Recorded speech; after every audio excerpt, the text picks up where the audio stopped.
Ben here. We are going to start some weekly videos that I'll be putting out for the Buell Club. I was the intern along with John, the other intern for the Buell Club.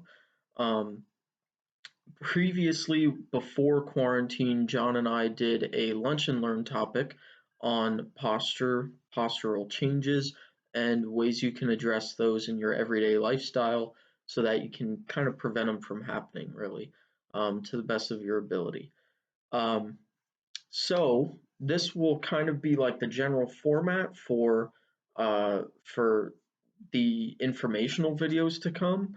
I will do like a presentation type of thing followed by a demonstration type of thing. Um, and ordinarily at a lunch and learn, it would be also followed by some participation from the audience so that they could get a feel for whatever we happen to be doing that day. Um, so let's kind of dive into this.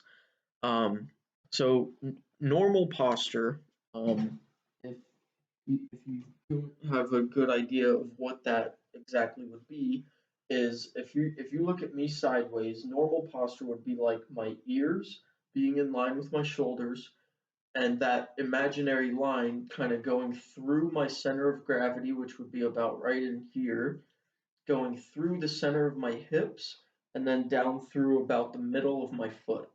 So it's not quite standing straight like a military guy, but it's also not standing like you're about to fall apart. um, so it's just normally standing with those landmarks in mind, or in line, I mean, that I mentioned. So some postural issues that can happen are things called anterior pelvic tilt, which is when you get into a position like that where your low back is really arched, you're leaning back a bit maybe, um, and your hips in the front are going to be really tight, and your back, your low back region is going to be really tight, and your lower abdominals are not going to be very tight. And so that's kind of like a general layout of what's going on there anatomically that's leading to that.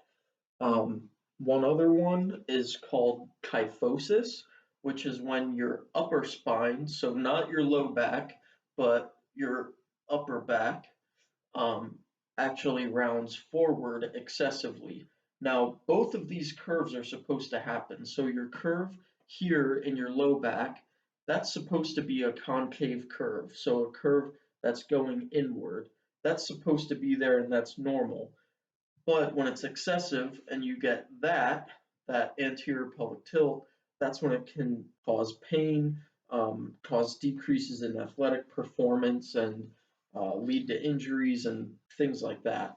And the same can be said for thoracic kyphosis. So if you're in thoracic kyphosis, your upper body is going to be kind of rounding forward. So you might have a bit of a forward lean, and your head is probably going to be um, uh, kind of sticking back like that, just as a natural way of your body for compensating for that change in your balance. With that one, generally your upper body in the front will be very tight, and your upper body at your back will not be very tight. And the muscles that are controlling your shoulder blades, controlling your external rotation of your shoulder, um, those muscles will probably also be kind of weak in relation to the front of somebody's shoulder girdle. One other one that can also happen fairly frequently, I would say, is forward head and rounded shoulders. So I guess that's two, but but forward head happens mainly from sitting and looking at a screen. So anything where you're in a prolonged state chronically over a long period of time, like say a year, 2 years, 3 years, 5 years, whatever, that would be like being chronically in a position where you are looking forward at something and not really moving from that too much. So your neck starts to get very tight in the front and not in the back. And generally, people with that one, I believe, also get back pain, like low back pain, because when their head's forward like that, their low back actually has to compensate to help keep them erect because their center of gravity is leaning forward now a bit more too. So um, so how can these things happen? Generally, stuff like this comes from daily activities that produce a muscular imbalance. Like sitting, like I said, sitting at a desk and looking forward, like I said, and things like that, eventually can lead to muscular imbalances that turn into postural imbalances if they become severe enough.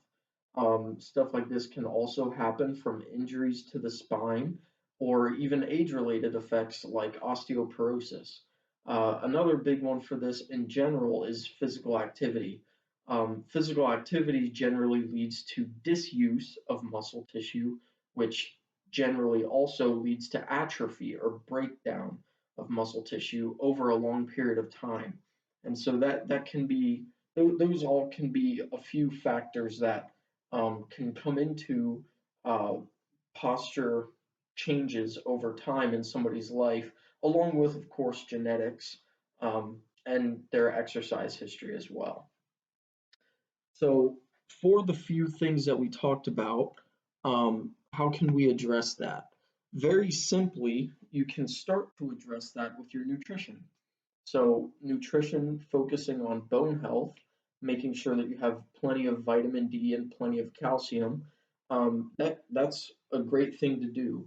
Um, and stuff like that can be found in milk products, meat products, um, and anything like that. Anything even fortified with calcium or fortified with vitamin D. Um, Things like that can help to get more of that to keep your bones strong over time. If, say, even you can't exercise, that can also help uh, compensate for that a little bit by getting that calcium and vitamin D in your diet. Those help with maintaining your bone integrity over time and also your bone density over time, which are really important for maintaining good posture. Because if you think about it, if somebody's got, say, osteoporosis in their spinal column, and their vertebrae start to shrink, eventually, when that person's vertebrae start to shrink, you'll see them do that over a long period of time. That's just an example. Maybe something different would happen, but still the concept is the same. So that's kind of how you would address it from a nutritional standpoint, but how would you address it from an exercise related standpoint? And that comes from simple stuff like stretching and doing some resistance training. So, um, so to kind of touch on the things that we talked about, the first one that we'll do is called a C-spine retraction. C-spine simply stands for cervical spine, which just means your neck. So basically, you're doing a chin tuck. And when I say chin tuck, I do not mean rotating your chin forward like you're going to nod or like you're going to look down at your shoes. I actually mean tucking your chin into your neck. So if you think about it, it's kind of like if somebody was going to come and poke you and you're going to try and look back from that poke. It's kind of like that, except you're not really leaning back, you're not looking back, you're simply allowing your chin to go back towards your neck. For people who are having forward head position, that's a when they try and do something like that, it's it's a very different position for them to be in, and it also helps to stretch out some musculature in the front of their neck and get them acclimated to pulling their head back like that because you have to engage the musculature in the back of your neck in order to do so, and that can be really helpful for that. So generally, if if you think, or even if you're doing some type of warm up exercise things for before an exercise session, or before you go out and do some yard work, or even in the morning if you feel a little stiff or something like that. You can, in your neck at least, you can always do some C-spine retractions. Simply just take 2 fingers and push your chin straight back, 3 sets of 10.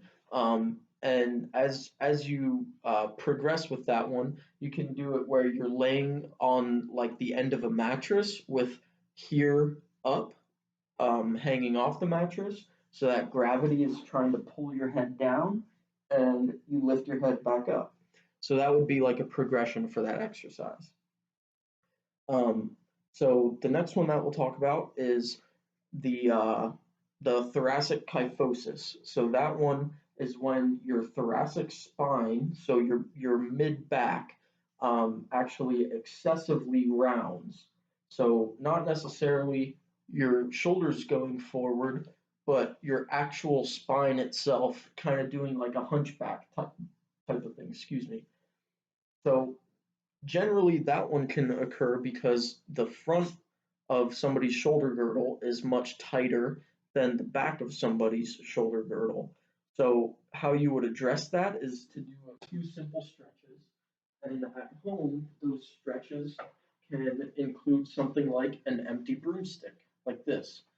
And all you would do is simply take your arm, uh, let one arm on the end of the broomstick, let it just kind of relax there in place, um, just like a rope, but just hang on to the end with your hand and let your arm be loose otherwise. And with this hand, with your other hand, just push up until you feel a stretch. So I'm kind of going up and out to the side. You can also go up like that. So going straight up, almost like you're gonna row in a canoe, but going straight up like that. That can help to stretch out the front of somebody's shoulder girdle, as well as stretch out their lats in here, which can also be a muscle that gets pretty tight in a postural position like this. Um, Another one you can do to progress that is take a pretty wide grip on here. Generally with this one, the wider it is, the harder it is. Or I'm sorry, the more narrow it is, the harder it is.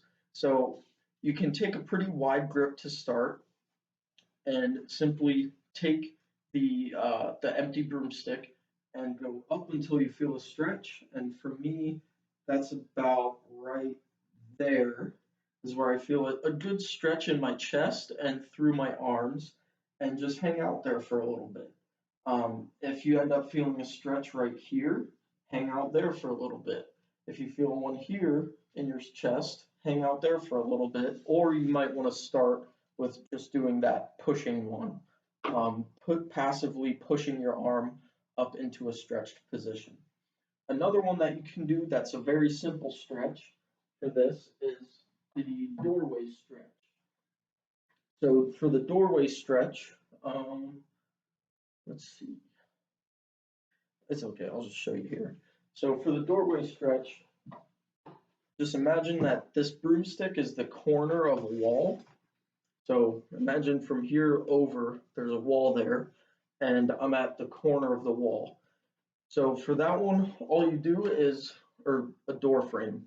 For that one, all you do is you put your shoulder and your upper arm at like 90 degrees, so keep them in line with each other, and you simply lean forward. So it looks like this one, like this, and lean forward into it. And when you do that, it helps to stretch out your chest as well as the front of your shoulder as well. So you can do that one for a stretch, and these all can be done for 3 sets of 30 seconds or so, um, and multiple times throughout the day. And then some exercises that you could do is any type of horizontal pulling. So kind of get into a bent over position where your back is flat, not back rounded, back flat and engaged like a tabletop. And pinch your shoulder blades together, drive your elbows back. So anything you do with any kind of resistance in your hands that's appropriate, whether it's dumbbells, gallons of water, exercise bands, um, and anything like that. Uh, you can do that and then hold at the top and hold at the top for say 4 or 5 seconds and do 3 sets of 10 of those. Do those as many times throughout the day as you can, and that'll be good to strengthen the musculature in your mid back so that you get used to engaging that musculature to help you stand up straighter over time. And even if you don't have that thoracic kyphosis position, even if you don't have that posture, it's still good to engage those muscles and get them working throughout the day. Something else that you can do very simply, I didn't have anywhere in my apartment that would be good to film and do a video and do this exercise. So I'm going to show you as if the front of me is leaning up against a wall. So just imagine like my stomach, my chest, and my face are up against a wall, and I'm going to be standing in a position like this. So hands touching the wall and in line with myself. So you'll start like down at your hips, pull your shoulder blades back, pull your hands off the wall, let your hands come back, keep those shoulder blades engaged, come up a little bit, not quite up to horizontal, just come up a little bit, pull back, so pull your hands off the wall and pull your shoulder blades together. So shoulder blades together, hands off the wall, go back, keep those shoulder blades engaged, come up to horizontal, pull your hands off the wall, keep those shoulder blades engaged, go back to the wall, go a little bit up overhead if you can, not quite the whole way up overhead, but kind of halfway, and keep your shoulder blades engaged as you do that. So go from here, shoulder blades engaged, instead of just being loosey-goosey with your shoulders, keep them engaged. Go up to about halfway overhead, pull your hands up off the wall, hold, go back down to the wall, keep your shoulder blades engaged, go up overhead the best you can, and pull off the wall. So if you do that, you kind of engage your shoulder blades and your mid back musculature from every angle, and you create a lot of you create a lot of time engaging those muscles, and that's really good for stuff like this, and just for warming up that region in general if you don't have the postural issue. So you can do that stuff, and that will help with thoracic kyphosis, or it'll help to like mitigate the chances of you getting that. The next thing that we'll talk about is I lost my train of thought there for a second. um, the next thing we'll talk about is the benefit to doing all this. So the benefit to this is, let's say you're an athlete, and an athlete that comes to mind that I'm sure some people from the Buell Club who followed wrestling for a while would know is Michael Kemmerer. Michael Kemmerer was a wrestler for Franklin Regional, and for me at least, aside from all the great things he's done in his wrestling career, the first thing that I think of when I think Michael Kemmerer is the 157-pound hunchback. So Michael Kemmerer has a major like thoracic kyphosis, but he's a very, very good wrestler. And for me, being an exercise physiologist, I see that and I think, hmm, biomechanically, is that optimal for him to be wrestling at? So if you're an athlete and you have poor posture, it might be um, a good time investment and effort investment into your athletic performance to work on your posture and try and make it better so that you have better functioning biomechanics and better functioning movement patterns. I'm not saying in any way that Michael Kemmerer was a bad wrestler or anything like that. I'm just using that as an example. So you can increase your athletic performance uh, if you have better posture because you'll probably be more balanced and you'll be in better positions to push and pull than you would if, say, I'm in an anterior tilt like that, or if I'm in that kyphosis versus being in normal good posture and being able to actually push and pull without kind of um, losing the effectiveness of those motions if you're in different awkward positions. Um, Another thing with this is decreasing the likelihood of falling and also increasing your balance. Stuff like this, stuff like this can be good to do if you are aging and you maybe are getting a little conscientious uh, of your physical health and stuff, and you want to take care of yourself. It can be good to work on your posture to avoid balance issues because, like I said earlier in the video, with at least with forward head position, that alone can throw off your center of balance, as well as the anterior tilt and the thoracic kyphosis one. Those can all kind of throw your balance off out of whack and lead to falling and things like that. Um, but in general, exercise and any resistance training exercise that you do in the gym or even at home if you have some equipment at home or anything like that, or even just aerobic exercise will lead to strengthened muscles, strengthened bones, and more supportive connective tissue. And you'll also probably get less muscular imbalances if you're having a well balanced exercise approach. And that topic, a well balanced exercise approach, is what we will discuss next week. So, next week, tune in and we will talk about how to generally make sure that you're fitting the bill for a proper exercise prescription for yourself if you're doing it on your own. So, I will see you guys next week. Thank you for tuning in, and please, please, please feel free to ask any questions you have, or even leave any comments you have about the exercises that I showed. So I'll see you guys next week, and thanks for tuning in.